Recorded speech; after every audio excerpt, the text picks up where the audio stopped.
Jacob Lewis, please come to the stand. Jacob Lewis.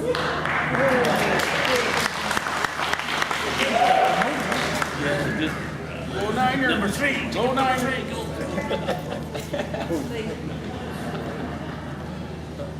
Yeah, he's touchdown. He'll become your count.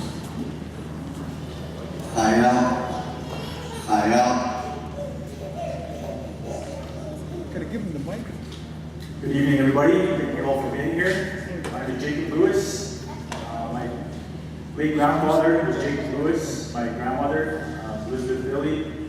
My mother is Sherry Lewis. My father is Jacob Lewis as well. So I'll be brief here with my platform. One order. It's going to be policy and governance. I feel with council, we need parameters for council to follow so they can stay on a straight track, so that track can funnel to the community, so the community can be in the know. My second is going to be finance. My background is in finance. I'm a fourth year business student. I'm level 2 CGA, and I'm working on my payroll certification. I believe in always learning, so my contribution to the community will be to interpret financial statements and share financial information with the community. My third focus is going to be health and youth. Health and youth. Health from womb to tomb. I think it's very important, and same with the youth. I think we need to put a lot of extra attention into youth for our future leaders. Thank you.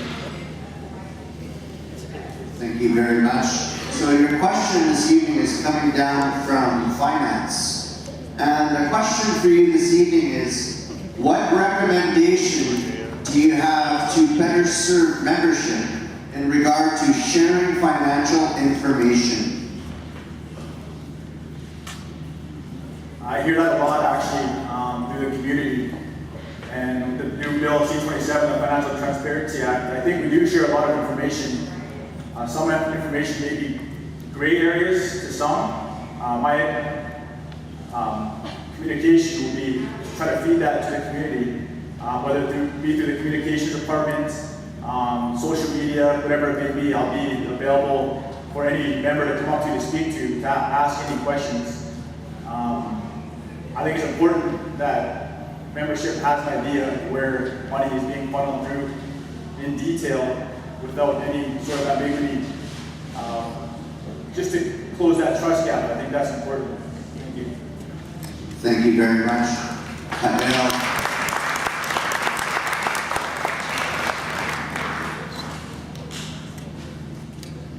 Dennis Joseph. Yeah.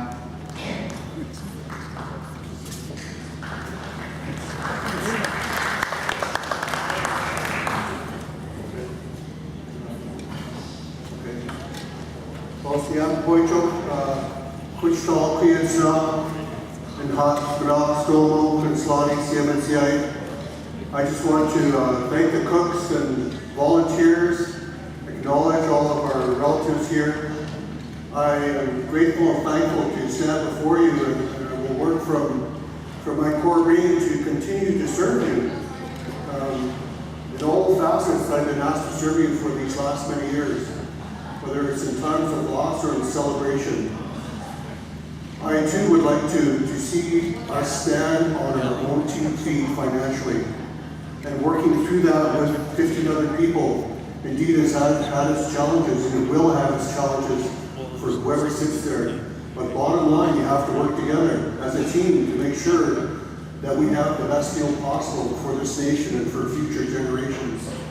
And the insight I have for those of us that we have within the nation is to gather as families and look at expenditures and how we can best meet our families' needs by family.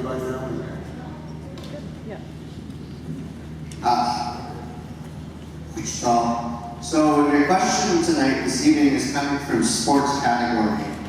And the question for you this evening is, why do so many candidates, or you think sports is a foundation for candidacy found throughout the given profiles? Historically, Squamish and any First Nation in this country have come from a strong foundation in sports, and for one of my passions is lacrosse. And I've been taught that that jersey that I wore for 50 years plus, and I wore it with pride, is the red represents the blood of our ancestors, the blue represents Mother Earth, and the white represents spirituality. And we often call them North Shore Indians, but that color is important because it represents how we fought for this land, and how we can take care of our land, and how we can steward our land. And it has united a generation through all the residential school syndrome, many generations actually, and can bring a community together. Whether it's lacrosse, soccer, you name the sport, our people will rally behind families and one another to teach our children and to honor some old guys. I've got quite a few of them. Wala, Crystal, Princese, Chris Collins.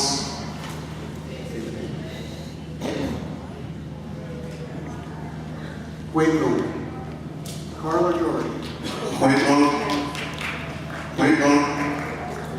Copets, and Copets.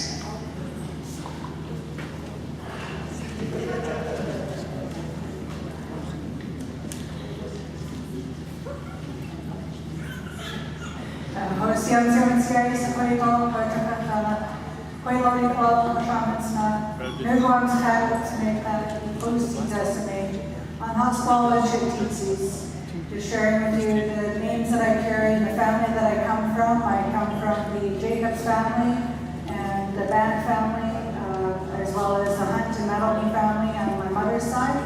And I'm just really grateful for all of you beautiful people that are here, especially all of our elders, all of the candidates, and I just really welcome you and our little people, and seeing the little one run around. Megan, thank you for bringing your mom. But I really believe in, there's so many things to address, such as housing and finance, but really I believe in Nisqualwin and some of the issues that we need to address with residential school. I mentioned the last time that I got up to speak, and those pains, the reawakening that has pained some of our people. So to certainly address the residential school, being the day scholars that haven't been addressed yet.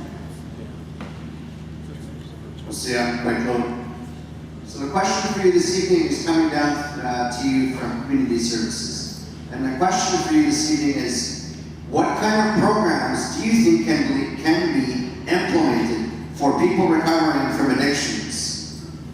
AA, CA, NA? Thank you, that's a great question. I've been fortunate that I stumbled and I tripped and I fell many days in my younger years, and I've been fortunate to find many of the services that are available, such as I went to treatment. I went to treatment a couple of times, and I found an anonymous program to help me through those very difficult times. I found counseling, and there's what I hear a lot about is the depression. So while I've been out there, I've been hearing a lot about the mental health issues and how alone people feel, and how can we really start to working together to talk about what are these real issues and how they're affecting each and every one of us, like I was just talking about with residential school, because those pains have, even though I didn't go, but my parents went, and I feel that pain, and now my children are feeling that. So how do we, the royal we, all of us come together and start talking and healing from some of that pain and the trauma that our families have experienced in the past? And so with looking at the health department and IS Mama, and really collaborating to make it better, and even within the school system, how do we make it better for all of our families that all we want is better to live up each other. So I just think there's so many programs and services that are currently in place, but it's how do we ensure that there's more communication to really realize what is available, because sometimes our people don't know what's available, and so it's just sharing what some of those services are and how do you access counseling, and because I know that there's limited funding as well for are ones that have gone to residential school or some of the second or third generation, and how do you access those funds? So there's certainly been a lot of supports in place for all of our families. Oh,